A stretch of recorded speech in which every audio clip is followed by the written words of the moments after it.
آپ سب کے سامنے یہ جو میں آپ سے بات چیت کر رہا ہوں کہ جو پوسٹ مارٹم رپورٹ کے اندر جو چیزیں آئی ہیں، ڈاکٹر صاحبہ کا یہ شعبہ ہے، تو یہ پوسٹ مارٹم رپورٹ سے پہلے تو آپ کو یہ بتائیں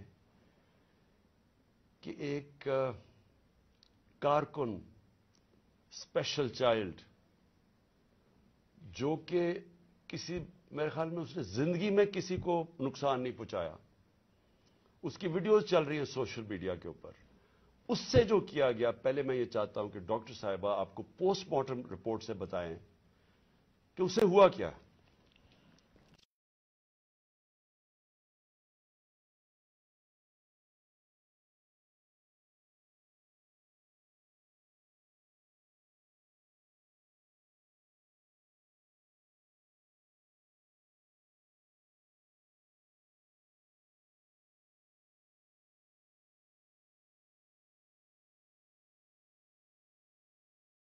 ملاقات ہوتی، ایک سادہ لو انسان، اس سے کبھی کسی کو کوئی نقصان نہیں دیا، کبھی کسی کو کوئی تکلیف نہیں دی، ہمیشہ پیار سے وہ بات کرتا تھا، سب کے ساتھ وہ ملتا جلتا تھا۔ اس بچے کے اوپر اتنا ظلم اور تشدد ہوا، جب میں نے یہ پوسٹ مارٹم رپورٹ پڑھی تو میرا دل دہل گیا کہ یہ جن لوگوں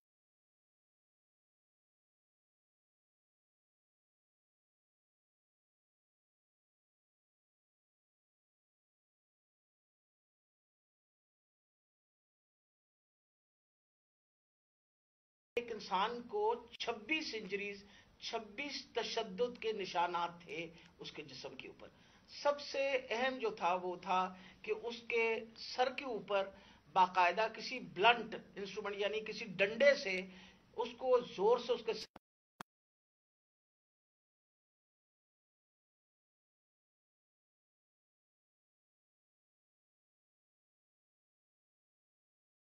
ساتھ اس کے جو جسم کے اوپر انہوں نے تشدد کیا، خاص طور پہ پیٹ کے ایریا میں، تو اس کی وجہ سے اس کی تلی اور اس کا جو جگر تھا وہ بھی پھٹ گیا، اور اس کی وجہ سے انٹرنل ہیمریج شروع ہو گئی،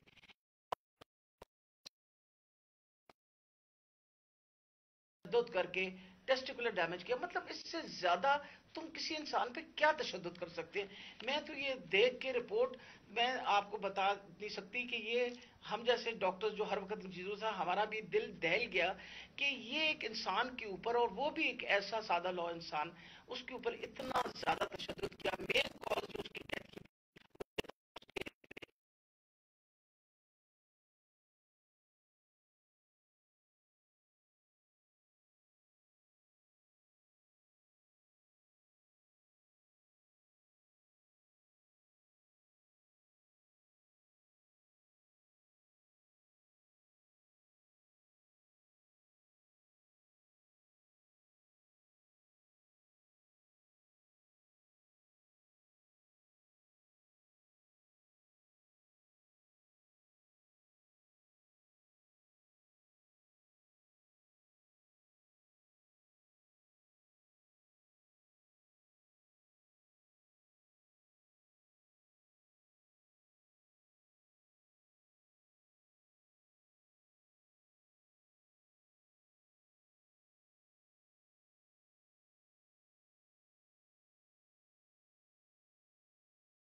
ہیں کیونکہ جب وہ ظلم کا مقابلہ نہیں کرتا تو حضرت علی کا قول ہے کہ کفر کا نظام چل جائے گا، ظلم کا نظام نہیں چل سکتا۔ یہ ہمارے نظام کے اوپر یہ جو ڈاکٹر صاحبہ نے ابھی پڑھ کے سنایا ہے، میں آپ کو یہ یقین دلاتا ہوں کہ یہ سب آپ سمجھ لیں، اگر ایک قوم اس کے اوپر اپنی آواز بلند نہیں کرے گی، اور جو کمزور ترین جہاد ہے کہ زبان سے اس کے خلاف نہیں بولے گی، تو یہ قوم کو جینے کا حق نہیں دیتا اللہ۔ وہ قرآن میں کہتا ہے کہ میری زمین پہ نکل کے دیکھو کتنی قومیں میں نے تباہ کی جو میرے حکم پہ نہیں چلی. ہم تباہی کا راستہ ہے یہ ہمارا. یہ جو پاکستان سے ہو رہا ہے، میں نے ہوتا ہوگا دہشت گردوں سے، شاید ملک کے غداروں سے، اس طرح کی چیزیں ہوتی ہوں. میں نے اپنی زندگی میں کبھی اس طرح کے واقعہ نہیں دیکھے کہ پہلے ایک کارکن ہے، پھر وہ اسپیشل چائلڈ ہے، اور پھر وہ کوئی کسی قسم کا زندگی میں اس نے کسی سے لڑائی تک نہیں کی، اس سے یہ تشدد کیا جائے. اور تشدد کیا کیا؟ سر بھی اس کا، انہوں نے کہا کہ اندر سے خون نکلنا شروع ہو گیا. اس کا جو جگر ہے اور جو اس کی جو پتا ہے، اس کو انہوں نے اس طرح مارا بے دردی سے، وہ اندر سے خون نکلنا شروع ہو گیا. لیکن اس کے پرائیویٹ پارٹس، یعنی اس کے اوپر تشدد کیا ہوا. میں ایک اور قرآن کی آیت ہے، اللہ کہتا ہے کہ انسان کو کہ میں نے تمہیں اشرف المخلوقات بنایا، سب سے عظیم مخلوق، جو انسان کا درجہ فرشتوں سے بھی اوپر چلا جاتا ہے. اگر انسان اللہ کے حکم پہ چلے وہ فرشتوں سے اوپر چلا جاتا ہے. لیکن وہی قرآن میں لکھا ہے، وہ جب وہ گرتا ہے وہ جانوروں سے بھی نیچے چلا جاتا ہے. جانور بھی یہ نہ کریں. اور یہ جو ہمارے اوپر جب سے میں یہ دیکھا ہے، ایک آدمی جب سے آیا ہے اس کو ایک پوزیشن پہ لگایا ہے، میں نام نہیں لیتا کیونکہ پھر سینسر ہو جائے گا، اس کو بھی پتا ہے، قوم کو بھی پتا ہے وہ کون ہے. جو اس نے ظلم کرنا شروع کیا سیاسی کارکنوں پہ، ایکسپرٹیز تھی اس کی کاؤنٹر ٹیررزم، دہشت گردوں سے کچھ کرتا تھا. لیکن میں سوچتا ہوں کہ وہ دہشت گردوں سے بھی یہ جو کرتا ہوگا یا جن کے اوپر شک ہوگا کرتا ہوگا، تو وہ کتنی نفرت پھیلی ہوگی ان علاقوں کے اندر. تو یہ جب سے وہ آیا، پہلے ہم نے شہباز گل کا، پہلے ہم مانے ہی نہ کہ شہباز گل سے یہ ہوا. وہ شہباز گل ابھی تک ٹھیک نہیں ہوا. جو انہوں نے اس کے اوپر تشدد کیا ہے، ایک یونیورسٹی پروفیسر پاکستان آتا ہے، چھوڑ کے ملک کے لیے ایک خواب دیکھ کے آتا ہے، اس کو جو انہوں نے ننگا کر کے جو اس کے اوپر تشدد کیا وہ ابھی تک ٹھیک نہیں ہے. کون سا وہ دہشت گرد تھا؟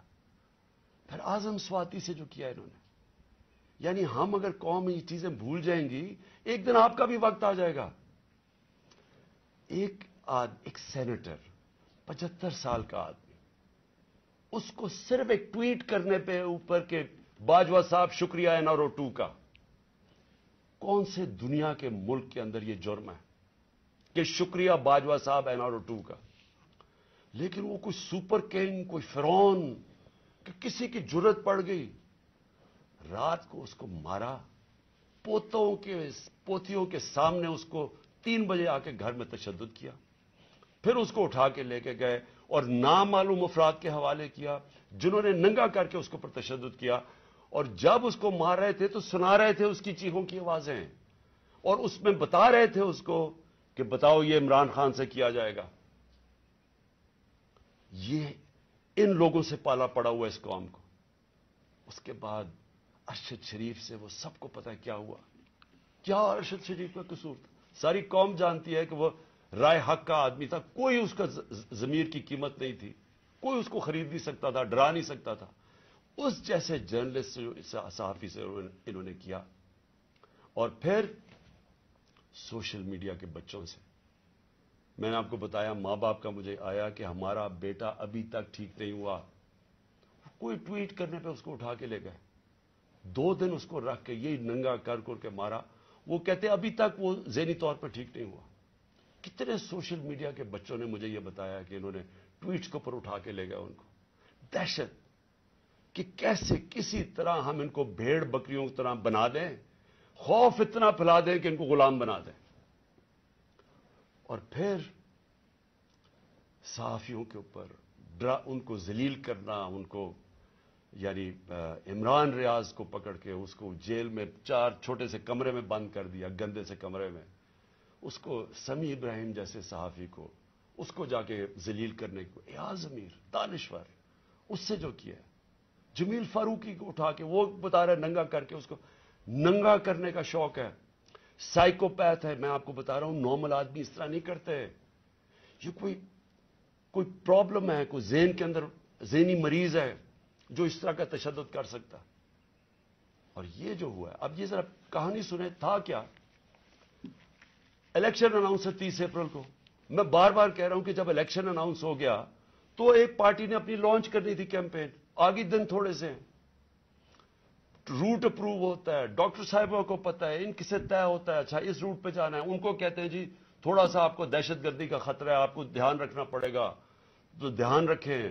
ہمارے ادھر سے روٹ اپروو ہوتی ہے کہ یہ روٹ ہے, آپ کو فکر نہ کریں, اس روٹ پہ آپ نکل جائیں. سب کچھ طے ہو گیا, لوگوں کو بلا لیا, ریلیز آ رہی ہیں, جناب ہم نے اپنی لانچ کرنی ہے کیمپین.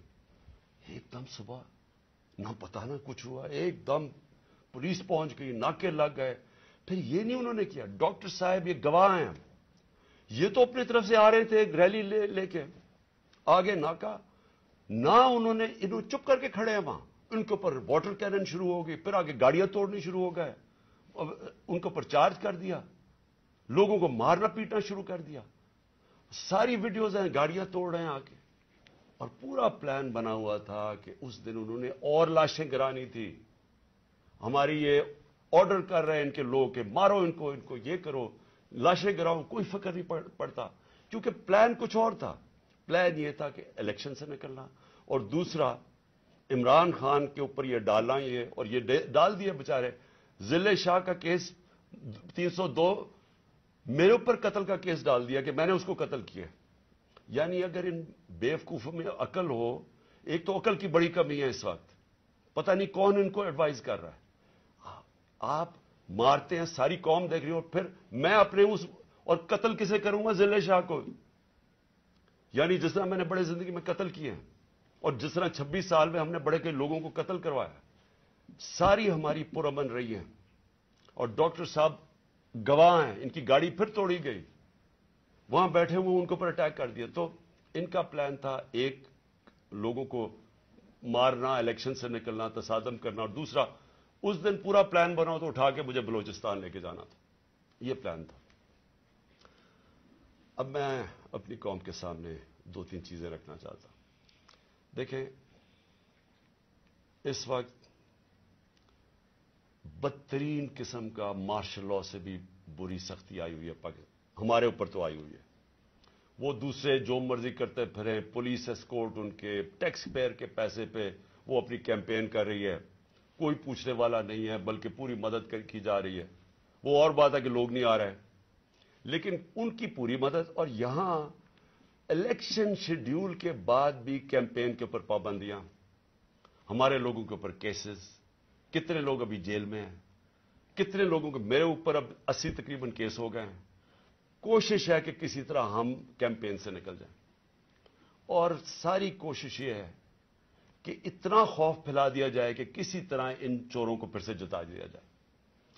میرا سوال اب یہ ہے, شعیب شیخ کو پکڑ لیا کل, اس کا کیا قصور تھا؟ بول کا کیا قصور ہے؟ قصور یہ ہے کہ وہ ہمیں کوریج دیتا ہے. قصور یہ ہے کہ وہ جو کنٹرول چینلز ان کے ہاتھ میں ہیں, جن کو پیسہ بھی چل رہا ہے اور جن کو کنٹرول کیا ہوا ہے, ان میں سے بلیک آؤٹ ہو گیا. تو جو 1-2 چینلز ہمیں دکھاتی ہیں, 3-4 چینلز, ان کو تو کسی طرح بند کیا جائے. اس کا قصور یہ تھا, اور میں اس کو آج خراج تحسین پیش کرتا ہوں. اس نے مجھے بتایا کتنے کیسز اس کے اوپر کر رہے ہیں, کتنا پریشر ڈال رہے ہیں کہ کسی طرح عمران خان کی کوریج ختم کرو, اور اس کو کل پکڑ کے جیل میں ڈال دیا. ARY کو کل بند کر دیا. بند کس چیز کے اوپر کرا, ابھی تک یہ بھی نہیں ہمیں پتا بند کس پہ کیا ہے. بس عمران خان کی کوریج نہیں دے رہی. پیمرا کا کل ان کو عدالت نے کہا کہ پیمرا کو کہ میرے اوپر سے بین اٹھاؤ.